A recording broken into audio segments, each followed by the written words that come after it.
একদিন এই ছেলেটা জানতে পারে যে তার পূর্বপুরুষেরা শত বছর আগে ১০০টি সোনার বার তাদের পুরনো বাড়িতে লুকিয়ে রেখেছিল। কিন্তু সেই বাড়ির জায়গায় এখন বানানো হয়েছে শহরের সবচেয়ে বড় জেলখানা। তার মানে সেই গুপ্তধন উদ্ধার করার জন্য তাকে জেলের ভেতরে গিয়ে তা বের করে আনতে হবে। অবশেষে সে কি পেরেছিল এই মিশন শেষ করতে? এই সব প্রশ্নের উত্তর দিতে আজ হাজির হয়েছি গোল্ডেন এস্কেপ নামের অসাধারণ মুভিটির এক্সপ্লেনেশন নিয়ে। মুভির শুরুতে একটি জেলখানা দেখানো হয় যেখানে কয়েদিদের দুটি দলের মধ্যে সবসময় ঝামেলা লেগে থাকত।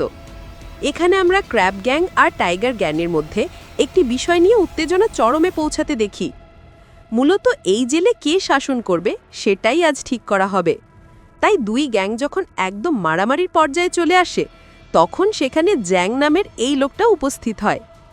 জ্যাং ছিল ক্র্যাব গ্যাংয়ের সদস্য। সে ক্র্যাবকে জানায় যে সে টাইগার গ্যাংয়ের সাথে লড়তে চায়।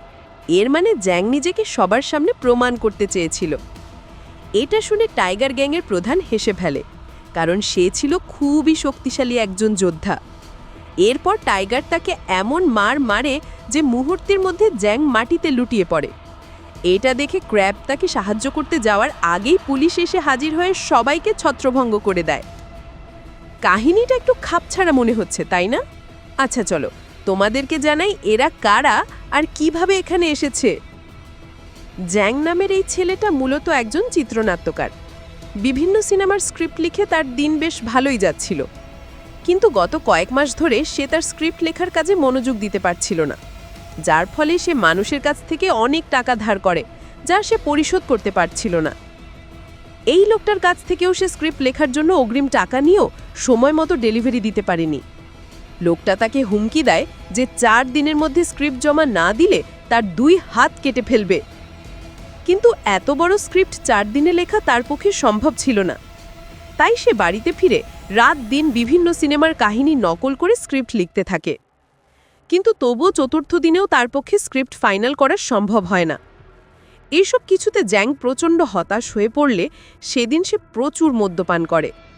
ঠিক সেই সময় তার কাছে একটি মেসেজ আসে যেখানে তাকে জানানো হয় যে বেশ কিছুদিন আগে তার দাদার দেওয়া একটা পার্সেল তার বাড়িতে পৌঁছে দেওয়া হয়েছে। এই কথা শুনে জ্যাং খুঁজতে খুঁজতে সেই পার্সেলটা পেয়ে যায় এবং সেটা খুলতে শুরু করে। পার্সেলটি খোলার পর সে একটা চিঠি আর একটা ম্যাপ দেখতে পায়। সে তখন খুবই মাতাল ছিল, কিন্তু সেই অবস্থাতেই ওই চিঠিটা পড়া শুরু করে যা দেখে তার চোখ কপালে উঠে যায়। আসলে তার দাদা এই চিঠিতে তাকে বলেছিল যে তাদের পূর্বপুরুষদের কিছু গুপ্তধন এই শহরের একটি স্থানে লুকিয়ে আছে।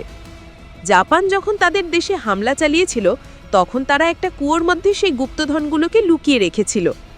কিন্তু ব্রিটিশরা যখন তাদের দেশ শাসন করে তখন তাদের পুরনো সেই বাড়িতেই তারা একটা জেলখানা বানায়, যার ফলে তাদের সেই গুপ্তধন চাপা পড়ে যায় ওই জেলখানার নিচে।